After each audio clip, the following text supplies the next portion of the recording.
ನಮಸ್ಕಾರ ಸ್ನೇಹಿತರೆ, ಖಡಕ್ ಸ್ಟೋರಿಗೆ ಆತ್ಮೀಯ ಸ್ವಾಗತ. ಸ್ನೇಹಿತರೆ, ವಿಜ್ಞಾನಕ್ಕೆ ಸವಾಲಾಕುವ ಘಟನೆಗಳು ಈ ಪ್ರಪಂಚದಲ್ಲಿ ನಡೀತಾನೆ ಇರುತ್ತೆ. ಆದ್ರೆ ನಾನಿವತ್ತು ಹೇಳೋ ಘಟನೆ ಕೇವಲ ವಿಚಿತ್ರ ಅಲ್ಲ, ಇದು ಭಯಾನಕ ಮತ್ತು ಪವಾಡ ಎರಡೂ ಹೌದು. ಒಬ್ಬ ವಿಧವೆ ಗಂಡ ಸತ್ತು ವರ್ಷಗಳೇ ಕಳೆದಿದೆ. ಆಕೆ ವಾಸ ಮಾಡ್ತಿರೋದು ಊರ ಹೊರಗಿನ ದಟ್ಟ ಕಾಡಿನಂಚಿನಲ್ಲಿ. ಆಕೆ ಹತ್ತಿರ ಯಾವ ಮನುಷ್ಯನ ಸುಳಿಯಲ್ಲ. ಆದ್ರೆ ಇದ್ದಕ್ಕಿದ್ದಂತೆ ಆಕೆ ಗರ್ಭಿಣಿ ಆಗ್ತಾಳೆ. ಊರೆಲ್ಲ ಆಕೆಯನ್ನ ಪಾಪಿ ಅಂತ ಕರೆಯುತ್ತೆ. ಪಂಚಾಯಿತಿ ಸೇರುತ್ತೆ. ಈ ಮಗುವಿನ ತಂದೆ ಯಾರು ಅಂತ ಕೇಳಿದ್ರೆ ಆಕೆ ಬೊಟ್ಟು ಮಾಡಿ ತೋರಿಸಿದ್ದು ಮನೆಯಲ್ಲಿ ಸಾಕಿದ್ದ ಒಂದು ನಾಯಿಯನ್ನ. ಕೇಳೋಕೆ ಅಸಹ್ಯ ಅನಿಸ್ಬೋದು, ಆದ್ರೆ ಅದರ ಹಿಂದಿನ ಸತ್ಯ ಕೇಳಿದ್ರೆ ನಿಮ್ಮ ಮೈ ಜುಮ್ಮನಿಸುತ್ತೆ. ಆ ನಾಯಿ ಯಾರು, ಆ ವಿಧವೆಗೆ ಏನಾಯ್ತು? ಇದು ಕಾಮದ ಕಥೆಯಲ್ಲ, ಇದೊಂದು ದೈವಿಕ ರಹಸ್ಯ. ಬನ್ನಿ ನೋಡೋಣ.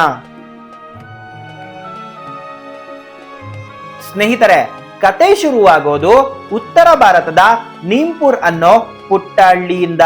ಈ ಹಳ್ಳಿಯ ಕೊನೆಯಲ್ಲಿ ಅಂದ್ರೆ ಕಾಡಿನ ಬಾರ್ಡರ್ ನಲ್ಲಿ ಒಂದು ಒಂಟಿ ಗುಡಿಸಲು. ಅಲ್ಲಿ ವಾಸವಿದ್ದವಳೆ ನಿರ್ಮಲಾ. ವಯಸ್ಸು ಇನ್ನು 30. ಆದ್ರೆ ವಿಧಿಯಾಟ ನೋಡಿ, ಮದುವೆಯಾದ ಕೆಲವೇ ವರ್ಷಗಳಲ್ಲಿ ಗಂಡನನ್ನ ಕಳೆದುಕೊಂಡು ವಿಧವೆಯಾಗಿದ್ಲು. ನಿರ್ಮಲಾ ನೋಡೋಕೆ ಸಾಕ್ಷಾತ್ ಅನ್ನಪೂರ್ಣೇಶ್ವರಿಯ ಹಾಗೆ ಕಳೆಯಾಗಿದ್ಲು. ಆದ್ರೆ ಅವಳ ಹಣೆ ಬರಹ ಮಾತ್ರ ಕತ್ತಲಾಗಿತ್ತು. ಅವಳಿಗೆ ಮಕ್ಕಳಿರಲಿಲ್ಲ, ತಂದೆ ತಾಯಿಯೂ ಇರಲಿಲ್ಲ. ಅವಳ ಪರಿಸ್ಥಿತಿ ಎಷ್ಟರ ಮಟ್ಟಿಗೆ ಇತ್ತು ಅಂದ್ರೆ ಅವಳು ಕಾಡಿಗೆ ಹೋಗಿ ಸೌದೆ ತಂದು ಜೀವನ ಮಾಡ್ತಿದ್ಲು. ಊರ ಜನ ಅವಳಿಗೆ ಸಹಾಯ ಮಾಡೋ ಬದಲು ಅವಳ ಸೌಂದರ್ಯವನ್ನ ನೋಡಿ ಕೆಟ್ಟದಾಗಿ ಮಾತಾಡ್ತಿದ್ರು. ಹೆಂಗಸರು ಅವಳನ್ನ ನೋಡಿ ಅಪಶಕುನ ಅಂತ ಬಾಗಿಲು ಹಾಕಿಕೊಳ್ತಿದ್ರು. ಆದ್ರೆ ನಿರ್ಮಲಾ ಯಾರನ್ನು ದ್ವೇಷಿಸಲಿಲ್ಲ.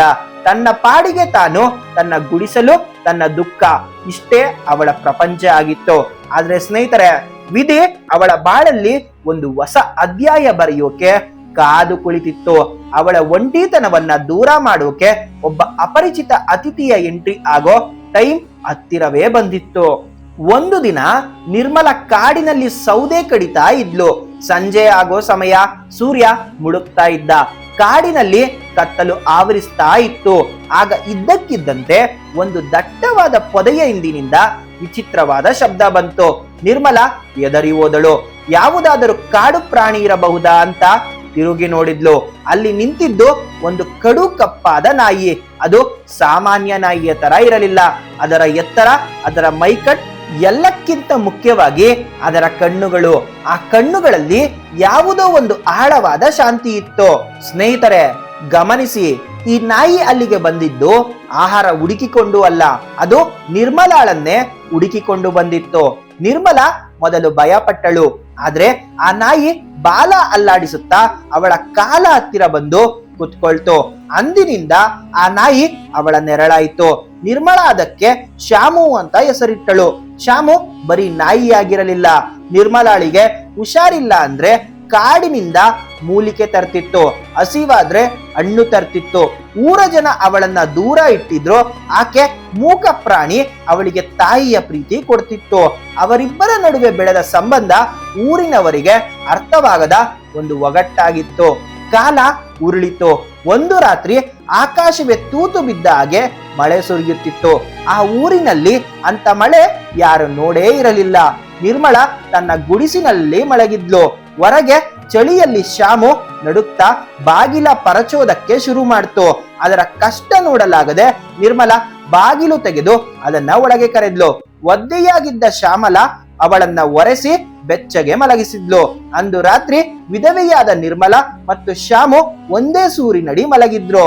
ಆದರೆ ಆ ರಾತ್ರಿ ಅಲ್ಲಿ ಏನು ನಡೀತು ಅನ್ನೋದು ಯಾರಿಗೂ ಗೊತ್ತಿಲ್ಲ. ಆದ್ರೆ ಮರುದಿನ ಬೆಳಗಾಗೋದ್ರಲ್ಲಿ ನಿರ್ಮಲಾಳ ಹಣೆ ಬರಹವೇ ಬದಲಾಗೋಗಿತ್ತು.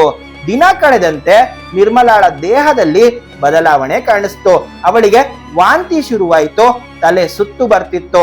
ಅವಳು ಗಾಬರಿಯಾಗಿ ಊರಿನ ಡಾಕ್ಟರ್ ಬಳಿ ಓಡಿ ಹೋದಳು. ಡಾಕ್ಟರ್ ಅವಳನ್ನ ಪರೀಕ್ಷೆ ಮಾಡಿ ಹೇಳಿದ ಮಾತು ಕೇಳಿ ನಿರ್ಮಲಾಳ ಕಾಲ ಕೆಳಗಿನ ಭೂಮಿಯೇ ಕುಸಿಯಿತು. ನಿರ್ಮಲಾ, ನೀನು ಈಗ ತಾಯಿ ಆಗ್ತಿದ್ದೀಯಾ ಅಂತ ಹೇಳಿದರು. ನಿರ್ಮಲಾಳಿಗೆ ಹುಚ್ಚು ಹಿಡಿದ ಹಾಗೆ ಆಯ್ತು. ಆಗ ಅವಳು ಹೇಳುತ್ತಾಳೆ, ಡಾಕ್ಟ್ರೇ, ನಾನು ಯಾವ ಗಂಡಸನ್ನ ಮುಟ್ಟೇ ಇಲ್ಲ, ನನ್ನ ಹತ್ತಿರ ಸುಳಿಯೋ ಮನುಷ್ಯರೇ ಇಲ್ಲ, ನಾನು ಹೇಗೆ ಗರ್ಭಿಣಿಯಾಗೋಕೆ ಸಾಧ್ಯ ಅಂತ ಗೋಳಾಡಿದ್ಲು. ಆದ್ರೆ ಡಾಕ್ಟರ್ ಹೇಳಿದ್ರು, ಇದು ಸತ್ಯ, ನಿನ್ನ ಹೊಟ್ಟೆಯಲ್ಲಿ ಒಂದು ಜೀವ ಬೆಳಿತಾ ಇದೆ. ಊರಿನಲ್ಲಿ ಈ ವಿಷಯ ಕಾಡ್ಗಿಚ್ಚಿನ ಹಾಗೆ ಹಬ್ಬಿತು. ಜನರೆಲ್ಲ ಸೇರಿ ಪಂಚಾಯಿತಿ ಕರೆದ್ರು. ಊರಿನ ಮುಖಂಡರು ನಿರ್ಮಲಾಳನ್ನ ಅಪರಾಧಿಯ ತರ ನಿಲ್ಸಿದ್ರು. ಹೇಳು ನಿರ್ಮಲಾ, ಗಂಡ ಸತ್ತು ಹೋದ ಮೇಲೆ ಈ ಪಾಪದ ಕೆಲಸ ಮಾಡಿದ್ದು ಯಾರ ಜೊತೆ? ನಿನ್ನ ಹೊಟ್ಟೆಯಲ್ಲಿರೋ ಪಾಪದ ಕೂಸಿಗೆ ತಂದೆ ಯಾರು ಅಂತ ಗದರಿದ್ರು. ನಿರ್ಮಲಾ ಅಳುತ್ತಲೇ ಹೇಳಿದ್ಲು, ನನಗೆ ಯಾರೂ ಗೊತ್ತಿಲ್ಲ ಗೌಡ್ರೆ, ನನ್ನ ಜೊತೆ ಇದ್ದಿದ್ದು ಶಾಮು ಮಾತ್ರ. ಇದನ್ನ ಕೇಳಿ ಇಡೀ ಊರೇ ಬಿದ್ದು ಬಿದ್ದು ನಕ್ತು. ತೂ ನಿನ್ನ ಜನ್ಮಕ್ಕೆ, ಮನುಷ್ಯ ಸಿಗ್ಲಿಲ್ವಾ ನಿನಗೆ? ಪ್ರಾಣಿ ಜೊತೆ ಸಂಸಾರ ಮಾಡ್ತಿದ್ದೀಯಾ ಅಂತ ಅವಾಚ್ಯವಾಗಿ ಬೈದ್ರು. ಕಲ್ಲು ತಗೊಂಡು ಒಡೆಯೋಕೆ ಬಂದ್ರು. ಆದ್ರೆ ಸ್ನೇಹಿತರೆ, ಆ ಜನರಿಗೆ ಗೊತ್ತಿರಲಿಲ್ಲ, ಅವರು ಕಲ್ಲು ಒಡೆಯೋಕೆ ಹೋಗ್ತಿರೋದು ಒಬ್ಬ ಸಾಮಾನ್ಯ ಮಹಿಳೆಗಲ್ಲ, ಬದಲಾಗಿ ಒಂದು ದೈವಿಕ ಶಕ್ತಿಯನ್ನ ಗರ್ಭದಲ್ಲಿ ಹೊತ್ತಿರೋ ತಾಯಿಗೆ ಅಂತ. ಸರಿಯಾಗಿ ಅದೇ ಸಮಯಕ್ಕೆ ಅಲ್ಲಿಗೆ ಒಬ್ಬ ತೇಜಸ್ವಿಗಳಾದ ಮಹರ್ಷಿಗಳು ಬಂದ್ರು. ಅವರು ಹಿಮಾಲಯದ ಸಾಧುಗಳು. ನಿರ್ಮಲಾನನ್ನ ನೋಡಿ, ಅವರ ಹೊಟ್ಟೆಯನ್ನ ನೋಡಿ, ಆಮೇಲೆ ಪಕ್ಕದಲ್ಲಿದ್ದ ಶಾಮುವನ್ನ ನೋಡಿ ಅವರಿಗೆ ಸತ್ಯ ಅರ್ಥವಾಯಿತು. ಆ ಸಾಧುಗಳು ಗಟ್ಟಿಯಾಗಿ ಹೇಳಿದ್ರು, ಮೂರ್ಖರೇ, ನಿಲ್ಲಿಸಿ, ಈಕೆ ಸಾಮಾನ್ಯ ಸ್ತ್ರೀ ಅಲ್ಲ, ಈ ನಾಯಿ ಸಾಮಾನ್ಯ ಪ್ರಾಣಿಯಲ್ಲ, ಇವನು ಶಾಪಗ್ರಸ್ತ ಗಂಧರ್ವ. ಶಾಪ ವಿಮೋಚನೆಗಾಗಿ ಇವನು ಭೂಮಿಗೆ ಬಂದಿದ್ದ. ನಿರ್ಮಲಾಳ ನಿಷ್ಕಲ್ಮಶವಾದ ಪ್ರೀತಿ ಇವನ ಶಾಪವನ್ನ ಕಳೆದಿದೆ. ಇವಳ ಗರ್ಭದಲ್ಲಿರೋದು ಒಬ್ಬ ಮಹಾನ್ ಪುರುಷ. ಇನ್ನೇನು ಜನ ಇದನ್ನ ನಂಬಬೇಕು ಅನ್ನೋವಷ್ಟರಲ್ಲಿ ಆಕಾಶ ಕಪ್ಪಾಯ್ತು. ಅಲ್ಲಿಗೆ ಅಹಂಕಾರಸುರ ಅನ್ನೋ ಭಯಂಕರವಾದ ರಾಕ್ಷಸ ಪ್ರತ್ಯಕ್ಷನಾದ. ಅವನು ಹೇಳಿದ, ಈ ಮಗು ಹುಟ್ಟಿದ್ರೆ ರಾಕ್ಷಸ ಕುಲಕ್ಕೆ ನಾಶ ಕಟ್ಟಿಟ್ಟ ಬುತ್ತಿ, ಅದಕ್ಕೆ ಅದು ಹುಟ್ಟೋ ಮುಂಚೆನೆ ಕೊಲ್ತೀನಿ ಅಂತ ನಿರ್ಮಲಾಳ ಮೇಲೆ ತ್ರಿಶೂಲ ಎತ್ತಿದ. ನಿರ್ಮಲಾ ಭಯದಿಂದ ಕಣ್ಣು ಮುಚ್ಚಿದ್ಲು. ಆಗ ಅಲ್ಲಿ ನಡೆದಿದ್ದು ರೋಮಾಂಚನಕಾರಿಯಾದ ಪವಾಡ. ಸ್ನೇಹಿತರೆ, ಅಲ್ಲಿಯವರೆಗೂ ಶಾಂತವಾಗಿದ್ದ ಶಾಮು ಇದ್ದಕ್ಕಿದ್ದಂತೆ ಸಿಂಹದಂತೆ ಗರ್ಜಿಸಿದ. ಮುಂದೇನಾಯ್ತು ಅಂತ ನೋಡಿ. ಶಾಮು ನಾಯಿಯ ರೂಪವನ್ನ ಕಳಚಿ ಹಾಕಿದ. ಅವನ ಮೈಯಿಂದ ಕೋಟಿ ಸೂರ್ಯರ ಪ್ರಕಾಶ ಹೊರಬಂದು ಅವನು ದೈವಿಕ ಗಂಧರ್ವನಾಗಿ ಬದಲಾದ. ರಾಕ್ಷಸ ಮತ್ತು ಗಂಧರ್ವರ ನಡುವೆ ಭಯಂಕರ ಯುದ್ಧ ನಡೆಯಿತು. ಭೂಮಿ ಕಂಪಿಸಿತು. ಕೊನೆಗೆ ಶಾಮು ತನ್ನ ದಿವ್ಯ ಶಸ್ತ್ರದಿಂದ ರಾಕ್ಷಸನ ಎದೆ ಸೀಳಿ ಹಾಕಿದ. ಅದೇ ಶುಭ ಗಳಿಗೆಯಲ್ಲಿ ನಿರ್ಮಲಾ ಗಂಡು ಮಗುವಿಗೆ ಜನ್ಮ ನೀಡಿದ್ಲು. ಮಗುವಿನ ಅಳು ಕೇಳ್ತಿದ್ದ ಹಾಗೆ ಅಲ್ಲಿ ಶಾಂತಿ ನೆಲೆಸಿತ್ತು. ಯುದ್ಧ ಮುಗಿತು. ಶಾಮು ನಿರ್ಮಲಾಳ ಹತ್ತಿರ ಬಂದ.